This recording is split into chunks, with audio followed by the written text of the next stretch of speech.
第1章獄中神醫。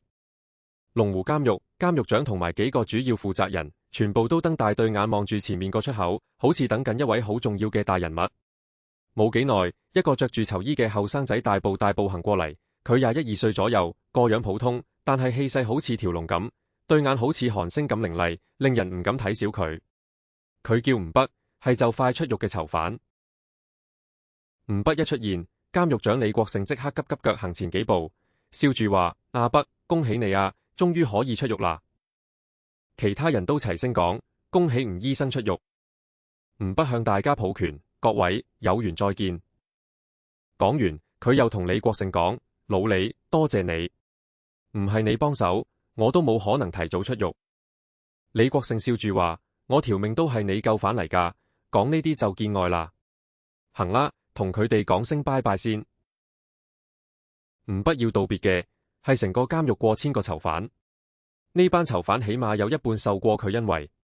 喺年幾時間裏面，吳北醫好咗佢哋嘅胃病、風濕、白內障、心臟病等等，佢哋對吳北不知幾感激。除咗囚犯，好多獄警都受過吳北幫忙，佢哋同屋企人一有咩病痛就會揾吳北醫，而吳北次次都妙手回春，藥到病除。呢個時候，囚犯放風嘅大操場上面，一班3教9流嘅囚犯同幾十個獄警都等緊佢。一見到吳北出現，佢哋齊齊鞠躬，大聲嗌：歡迎再嚟！吳北本來有啲感動，聽到呢句即刻爆粗：嚟你老味！獄警怕出事，歡送儀式好簡單，囚犯嗌咗幾聲保重，就跟手全部被獄警趕翻去。最後送吳北出門口嘅，得翻李國盛同佢幾個下屬。阿北，你今次一走，我哋再見面就難啦。以後有咩事，只要一個電話打過嚟，阿哥做到實同你搞掂。李國盛講到情真意切。吳北捽個鼻，得啦，得閒我嚟探你哋。係呢，我開俾你嗰隻藥方，你要繼續食，3個月之後先好停藥。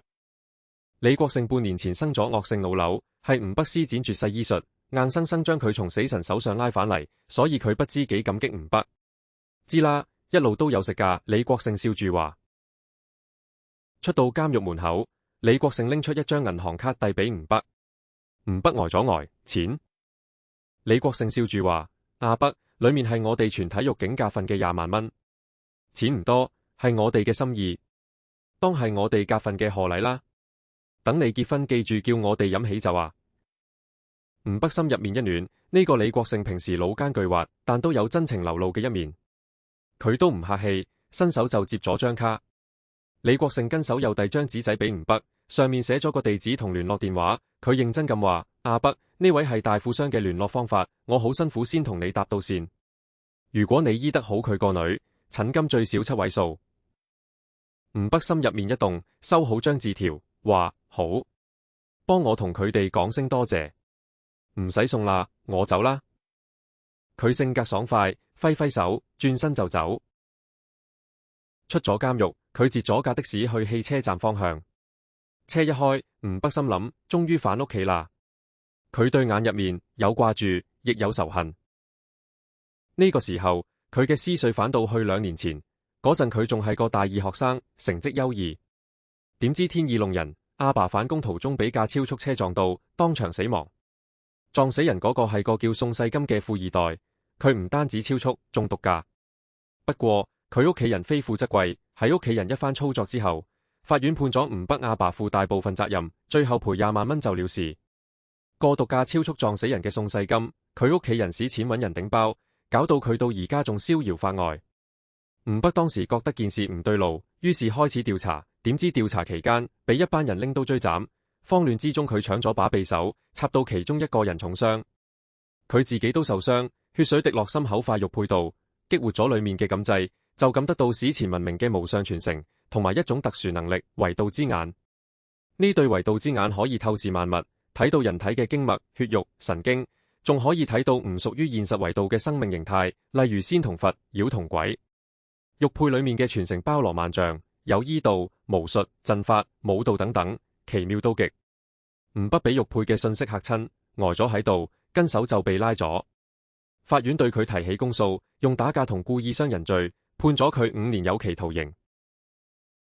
入獄之後，吳北專心研究玉佩嘅傳承，佢專攻醫術同武道，短短半年就成為監獄入面嘅神醫。1年之後，連監獄外面嘅人都紛紛嚟揾佢睇病。佢唔收診金，只要減刑，就咁令佢有咗非凡地位。就算監獄長李國盛都對佢客客氣氣，同佢稱兄道弟。當然，同醫術相比，佢嘅武道更加犀利，只係一直冇展示出嚟，身邊嘅人冇人知啫。阿媽，細妹，我返嚟啦。仲有孫晴，你等咗我2年，我吳北實會好好對你。最後，宋世金，害死我老豆嘅仆街，我實會令你生不如死。吳北暗暗咁諗住，對眼一時溫柔，一時兇狠。